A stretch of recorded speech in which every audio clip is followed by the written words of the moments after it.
ایمان کے بعد سب سے اہم عبادت نماز ہے۔ نماز اسلام کا بنیادی رکن ہے۔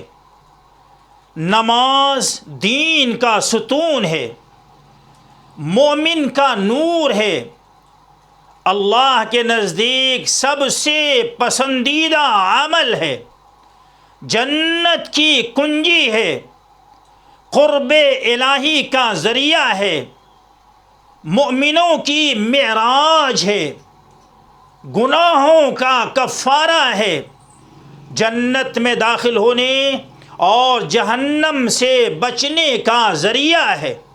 قرآن پاک اور احادیث مبارکہ میں اس کے بڑے فضائل بیان کیے گئے ہیں، اور نماز قائم کرنے پر بڑے بڑے وعدے کیے گئے ہیں۔ سورۃ المؤمنون میں مؤمن کامل کے 6 صفات کا بیان ہے۔ ان میں پہلی اور آخری صفت نماز سے متعلق ہے۔ اس کے بعد ارشاد الہی ہوا، اولئک هم الوارثون الذین یرثون الفردوس ہم فیہا خالدون۔ یہ ہیں وہ وارث جنہیں جنت الفردوس کی میراث ملے گی، یہ اس میں ہمیشہ ہمیشہ رہیں گے۔ سورۃ المائدہ آیت نمبر 12 میں ہے، وَقَالَ اللَّهُ إِنِّي مَعَكُمْ لَئِنْ أَقَمْتُمُ الصَّلَاةَ، اور اللہ نے فرمایا کہ میں تمہارے ساتھ ہوں اگر تم نے نماز قائم کی۔ آگے زکوٰۃ وغیرہ کا بھی ذکر ہے۔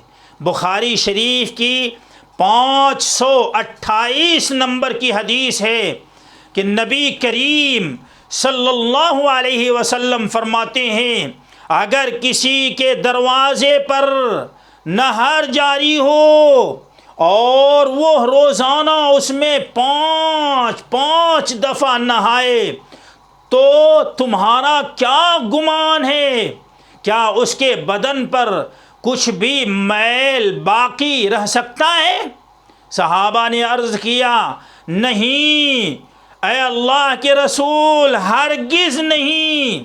تو آپ نے فرمایا، یہی حال 5 وقت کی نماز کا ہے کہ اللہ تعالی ان کے ذریعے گناہوں کو مٹا دیتا ہے۔ مسلم شریف کی 550 نمبر کی حدیث ہے، رسول اللہ صلی اللہ علیہ وسلم نے فرمایا، 5 نمازیں اور ہر جمعہ دوسرے جمعہ تک درمیانی مدت کے گناہوں کا کفارہ ہیں، یعنی گناہوں کو مٹانے والے ہیں، جب تک کبیرہ گناہوں کا ارتکاب نہ کیا جائے۔ آپ نے فرمایا، آدمی کی جماعت کے ساتھ نماز پڑھنے، گھر میں یا بازار میں نماز پڑھنے سے 25 درجہ زیادہ بہتر ہے۔ وجہ یہ ہے کہ جب ایک شخص وضو کرتا ہے اور اس کے تمام آداب کو ملحوظ رکھ کر اچھی طرح وضو کرتا ہے، پھر مسجد کا راستہ پکڑتا ہے اور سوائے نماز کے اور کوئی دوسرا ارادہ اس کا نہیں ہوتا، تو ہر قدم پر اس کا 1 درجہ بڑھتا ہے اور 1 گناہ معاف کیا جاتا ہے۔ اور جب نماز سے فارغ ہو جاتا ہے تو فرشتے اس وقت تک اس کے لیے برابر دعائیں کرتے رہتے ہیں جب تک وہ اپنے مصلی پر بیٹھا ہوا رہے۔ کہتے ہیں، اے اللہ اس پر رحمتیں نازل فرما، اے اللہ اس پر رحم کر۔ اور جب تک تم نماز کا انتظار کرتے رہو گے، گویا تم نماز ہی میں مشغول ہو۔ یہ حدیث بخاری شریف کی ہے۔